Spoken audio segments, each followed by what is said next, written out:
Halo kawan-kawan Labar, kali ini kita sedikit berbicara tentang perasaan yang dimana ini mungkin dialami oleh setiap kita, setiap manusia, setiap individu yang ada di dunia.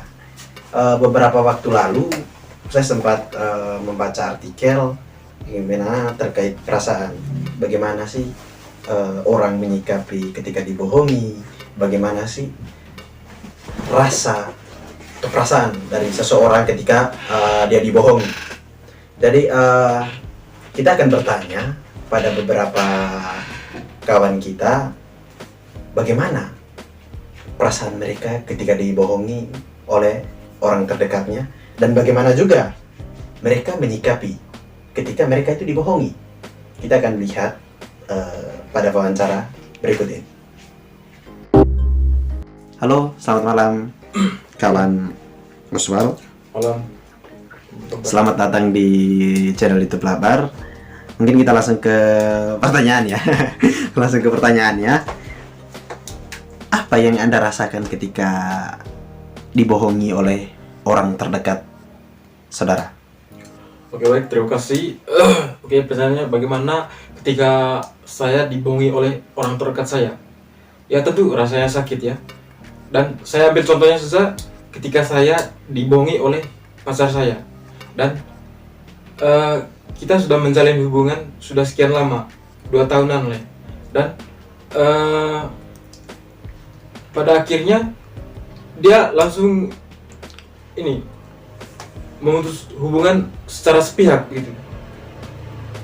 Dan saya merasa saya tidak ada salah atau apa. Dia langsung memutuskan begitu saja. Padahal Padahal dia sudah ada yang baru begitu. Oh, jadi selama ini Anda itu merasa dibohongi ya? Karena Anda tidak tahu begitu. Anda tidak tahu bahwa dia itu sudah punya yang baru. Iya, padahal entah apa. Saya juga tidak tahu ini apa. Saya Tidak kepikiran. yang keberapa begitu. Mungkin pokoknya saya dibohongin gitulah. Oke, jadi sakit dan kecewa ya? Iya, jelas sakit lah, sakit. Sakit sekali. Sakit. Apa yang saudara pun rasakan saat dibohongi oleh orang terdekat? Dibohongi orang terdekat. Oke, kawan Labar. Jadi saya akan menyikapi pertanyaan dari teman Ferdi. Oke. Menyikapi kalau kita dibohongi oleh orang terdekat. Oke. Dibohongi oleh orang terdekat, rasanya sakit sih, sakit hati. Karena di sini kita memainkan perasaan, namanya orang terdekat yang pakai perasaan, gitu. Entah pacar, sahabat gitu. Oke. Rasanya sakit hati. Dan menurut saya sini dibohongi kita dibohongi ini dilihat dari konteks mana yang pertama dibohongi untuk kebaikan kita sendiri, itu yang pertama. Kedua, dibohongi entah menjatuhkan kita atau apa semacam hal lainnya begitu yang merugikan kita. Seperti itulah dari saya menyikapi kalau kita dibohongi oleh orang terdekat kita. Rasanya sakit hati lah, karena memainkan perasaan. Karena memainkan perasaan ya? Memainkan perasaan. Oke. Ya. Apa yang Anda rasakan saat dibohongi oleh orang terdekat? Yang aku rasakan saat dibohongi oleh orang terdekat mungkin sakit hati ya, kecewa ataupun depresi. Mungkin teman-teman udah rasakan apa yang pernah teman-teman alami gitu saat dikecewain, dibohongin. Itu aja sih. Bagaimana Anda menyikapi ketika saudara itu dibohongi oleh orang terdekat ini? Mungkin kalau aku menyikapinya, salah satunya mungkin ada yang kebohongan itu baik dan buruk.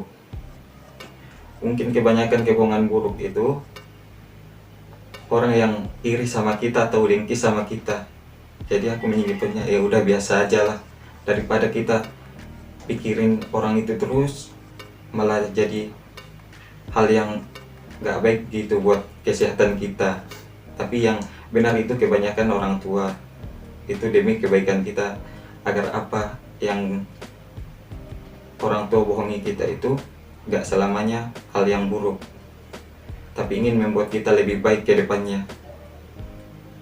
Itu aja. Terima kasih kawan Alex. Bagaimana Anda menyikapi ketika Anda itu sudah merasa dibohongi oleh orang terdekat?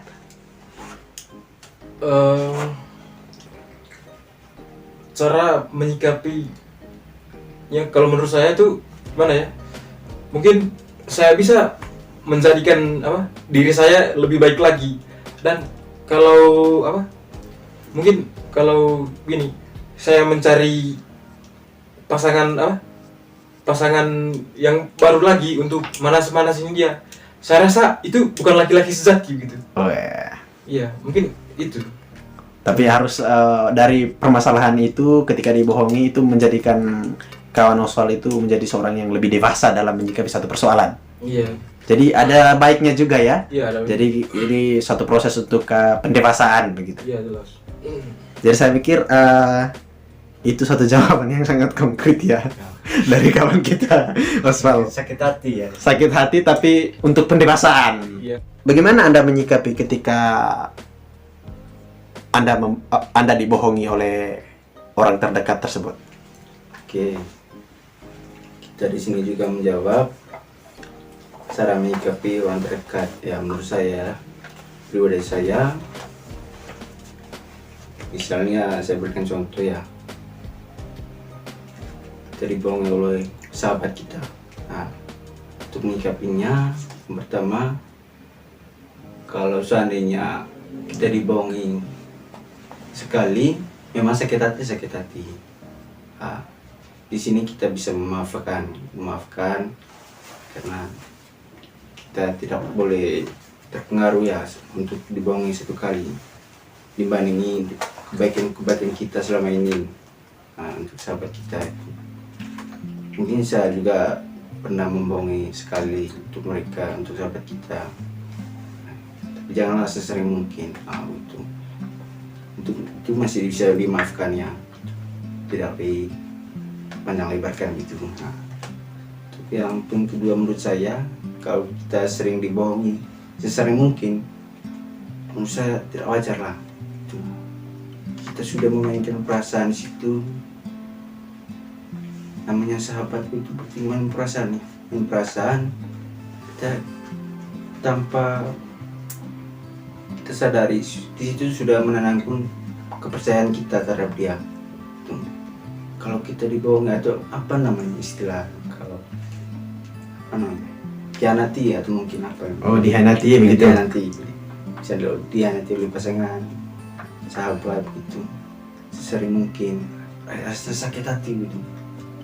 Mungkin kita harus keluar ya, atau kita menghindari hal semacam itu, karena kita lihat dari itu mungkin kita perlu Mengevaluasi. mengevaluasi seperti itulah. Nah, tanda buruk bagi kita yang buruk. Kalau kita bisa rasakan betul, kita merasakan bagaimana ya rasanya terjatuh itu. Jangan sampai dia bisa-bisanya sahabat kita sendiri menjatuhkan kita, maksud saya menjatuhkan kita. Jadi tergantung konteks ya. Tergantung konteks. Kalau sesering mungkin dibohongi, anggaplah sahabat kita mengkhianati kita, terus pada akhirnya kita jatuh gitu. Rasa seperti itulah gitu. Dalam hal kecilnya seperti itu. Untuk semua kawan-kawan lapar juga bisa, yang saya rasakan itu bisa sirama lah begitu. Saya rasa seperti itulah. Terima kasih kawan lapar.